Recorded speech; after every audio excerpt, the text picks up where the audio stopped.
Halo pecinta film Donghua. Kali ini Mimin akan bawain alur cerita film Renegade Immortal versi novelnya ya. Yang pasti Mimin ambil episode setingkat dari filmnya yang lagi tayang. Tanpa berlama-lama lagi, yuk langsung masuk ke alur ceritanya. Di tengah reruntuhan loteng kuno yang penuh debu waktu, Wang Lin melangkah dengan hati-hati. Jejak-jejak samar di tanah menunjukkan keberadaan meja dan kursi yang pernah ada. Namun kini hanya tersisa bekas abu halus dan serpihan kayu. Mantra pelindung yang dulu menjaga tempat ini dari debu telah lenyap bersama segelnya. Dengan tatapan tajam dan intuisi seorang ahli, Wang Lin menyimpulkan bahwa 3 orang telah mendahuluinya. Yang pertama jelas seorang ahli batasan tinggi, pengguna 18 larangan bunga plum, yang meninggalkan tanda-tanda khas di setiap sudut berharga. 2 orang lainnya datang setelahnya.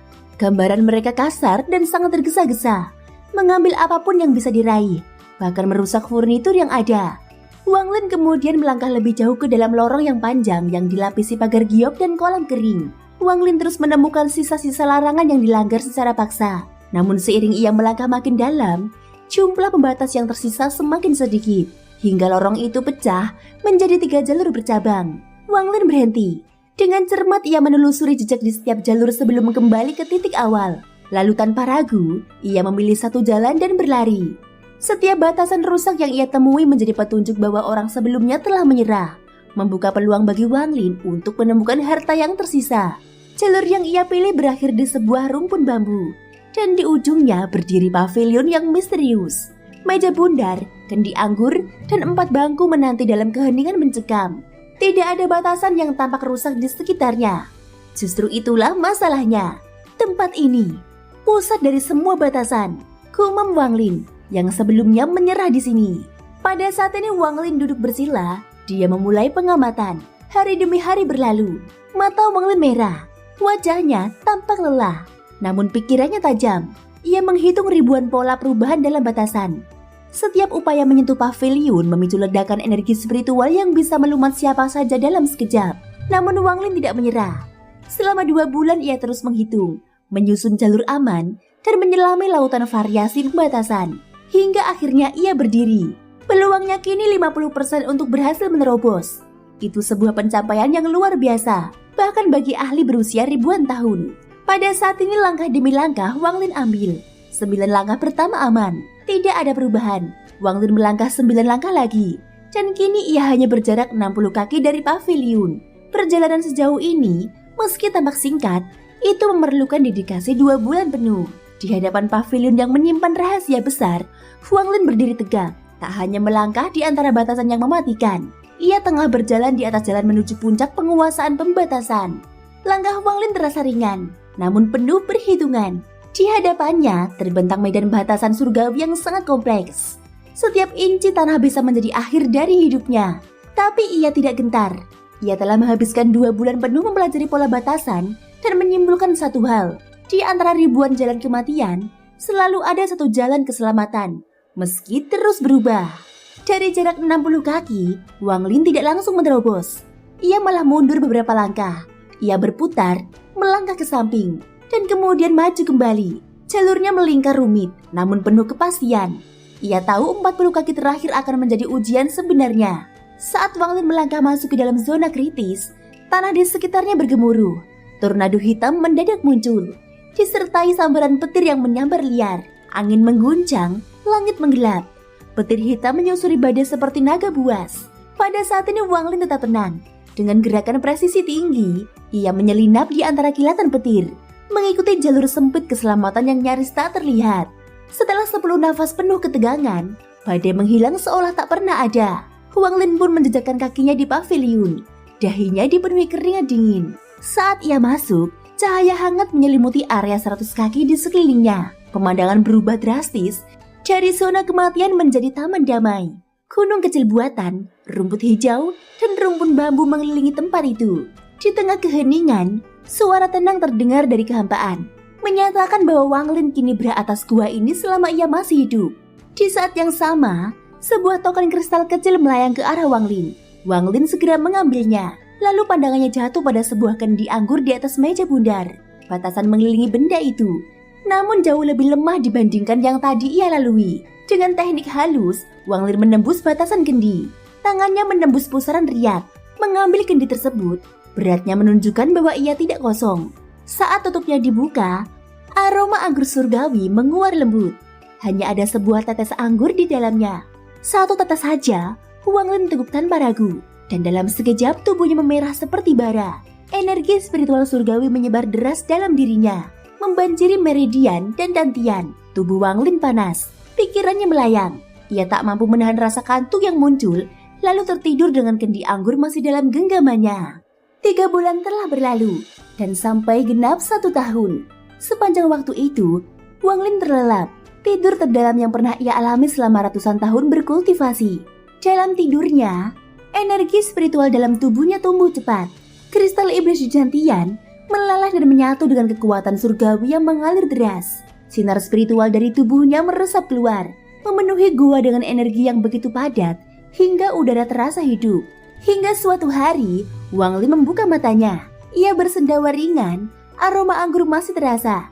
Sekilas bingung menyelimuti wajahnya, lalu perlahan digantikan oleh kejernihan. Ia memeriksa tubuhnya dan ia tercengang. Energi spiritual kini jauh melampaui puncak tahap transformasi jiwa. Ia hanya selangkah lagi menuju ascenden selama domainnya cukup kuat. Wang Lin memandang kendi anggur di tangannya. Tak percaya, ia menyimpannya dengan sangat hati-hati. Memberi lapisan pembatasan tambahan agar tidak jatuh ke tangan sembarangan. Perasaan lega dan syukur memenuhi hatinya. Jika ia telah mencapai tahap ascenden saat tidur, tanpa kendali dan tanpa bantuan kristal dari Zoe, mungkin ia akan binasa dalam kegagalan. Tapi sekarang ia memiliki peluang besar. Tempat ini sangat tersembunyi. Ini adalah lokasi sempurna untuk menerobos ke tingkat berikutnya saat waktunya tiba. Pandangan Wang Lin menyebar ke sekeliling dengan lebih cermat. Pandangannya tertumbuk pada rumpun bambu di kejauhan. Di baliknya, ia melihat bagian pagar yang tersembunyi. Jejak sebuah bangunan. Mungkin itu kuil tua manusia.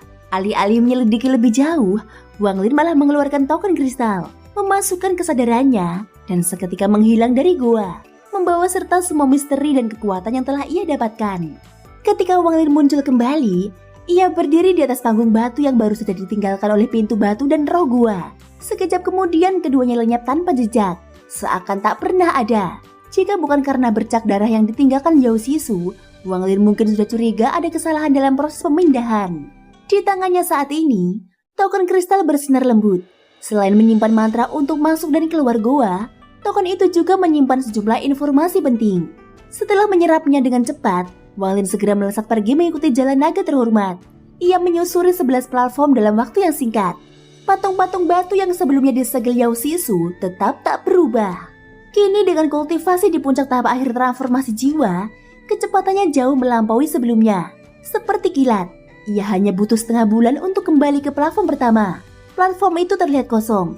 Namun kini dengan pengetahuan barunya setelah 2 bulan menjelajahi goa, ia menyadari ada susunan transfer yang ditinggalkan oleh leluhur darah.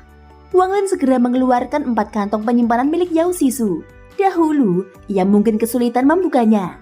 Namun kini kekuatannya bahkan sedikit melampaui Yao Sisu.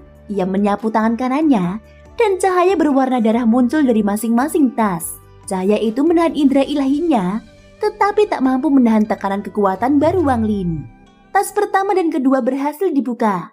Ketika hendak membuka tas keempat, Wang Lin mendadak menghentikan tangannya. 3 inci dari tas itu, ia merasakan firasat mengerikan.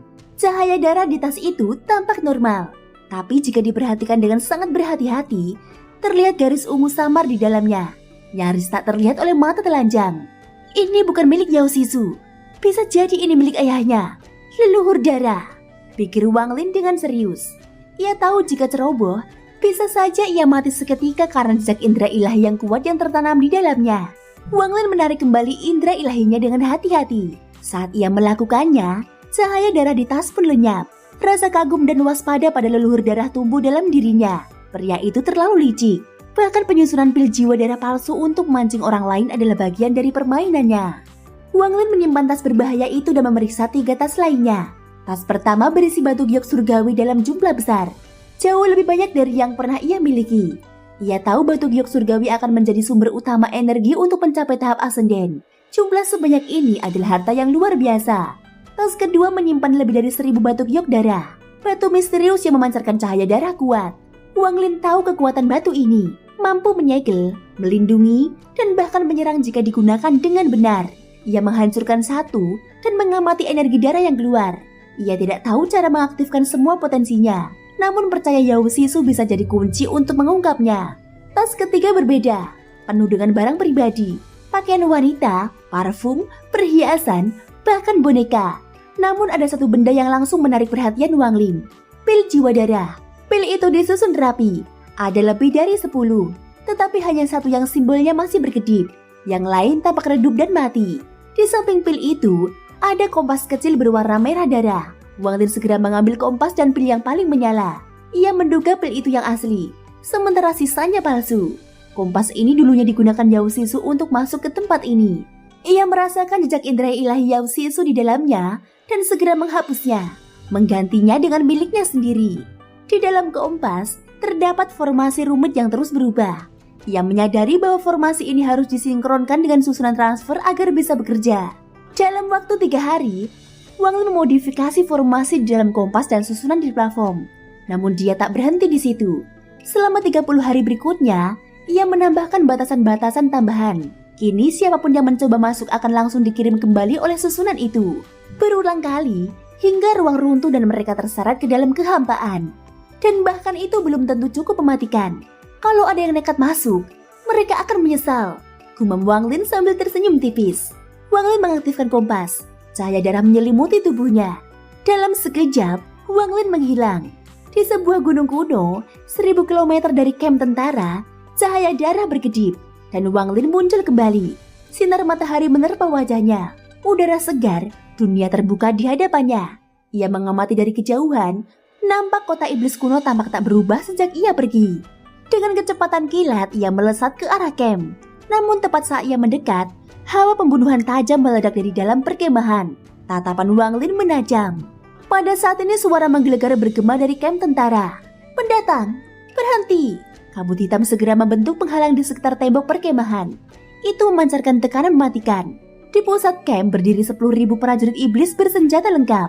Di hadapan mereka, seorang pria kekar berbaju besi hitam berdiri tegak. Tatapannya tajam bak pedang. Di sampingnya, si Mayan berdiri dengan penuh hormat. Bersama 3 komandan lainnya yang wajahnya tak kalah serius, semuanya bersiap menghadapi ancaman dari luar. Wang Lin seakan tak peduli, ia melesat maju. Secepat kilat tubuhnya menembus udara. Saat ia mendekati kabut hitam, seberkas energi spiritual surgawi menyebar dari tubuhnya, menghancurkan kabut seperti debu yang tertiup angin. Tanpa ragu, Wang Lin melangkah ke dalam. Pria kekar mengangkat tangan. Siapapun yang menyerbu masuk akan dibunuh tanpa ampun. 3 komandan langsung melompat menyerang. Si Mayan sempat ragu, namun akhirnya ikut maju dengan gigi terkatup. Mereka tidak tahu, Wang Lin yang sekarang bukanlah pria yang sama seperti dahulu. 4 bayangan mengayun serentak.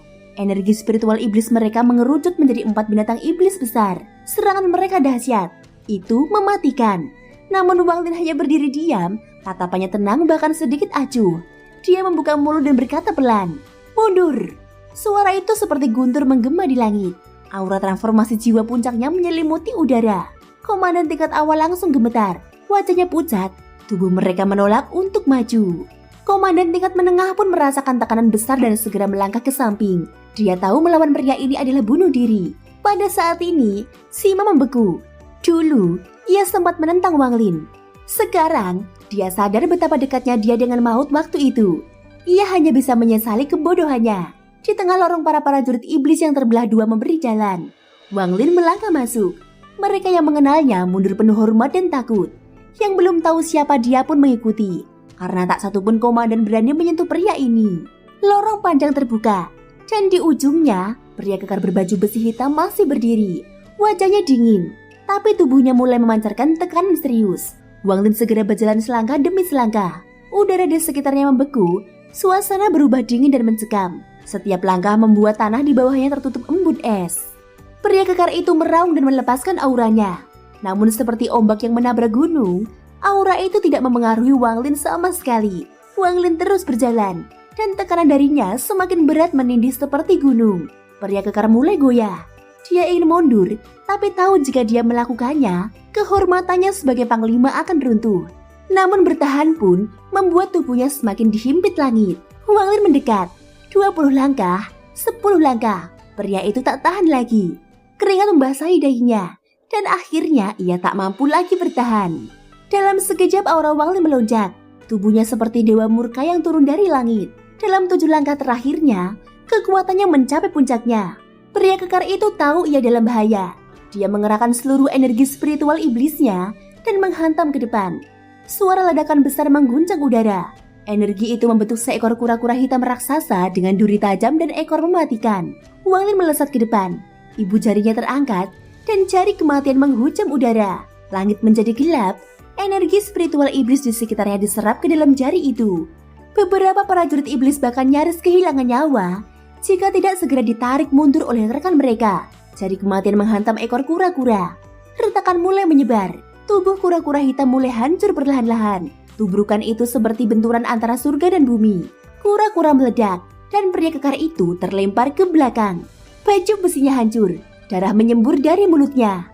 Ia berlutut dengan satu kaki. Wajahnya terkejut. Namun anehnya, luka pria itu hanya di permukaan. Fondasi kultivasinya tak terganggu sedikit pun. Melihat ini Wang Lin mengernyit.